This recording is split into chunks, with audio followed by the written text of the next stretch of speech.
દીકરી વાલનો દરિયો પણ એક સમય હતો કે જ્યારે ઘરમાં દીકરી જન્મે ત્યારે એટલો ઉત્સાહ નહોતો થતો જેટલો દીકરાના જન્મ પર થતો. હવે દીકરીઓ દરેક ક્ષેત્રે સફળતાની હરણફાળ ભરી રહી છે. દીકરા દીકરી વચ્ચે ભેદભાવ થતો ઘટ્યો છે. હા, બંધ નથી થઈ ગયો, પરંતુ જરૂરથી ઘટ્યો છે અને તે આવકારદાયક છે. પરંતુ એ સમયે મોરબીના પાટીદાર યુવાન જય આદ્રોજા અને તેમના પત્ની ધારા આદ્રોજા જેવા લોકો હોય કે ઘરમાં લક્ષ્મીના જન્મ પર એવું અનોખું સેવા કાર્ય કરે જેને લોકો જોતા જ રહી જાય અને જેનાથી પ્રેરણા લે, તે પણ એટલું જ આવકારદાયક છે.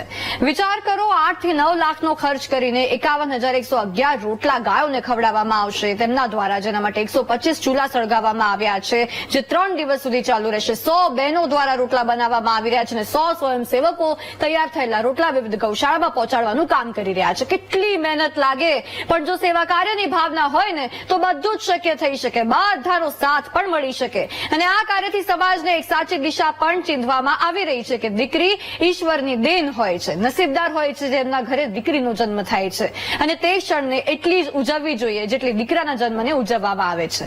ન પુરુષ પ્રધાન માનસિકતા, ન ફેમિનિઝમ, જરૂર છે આ સમાજને તો સમાનતાની.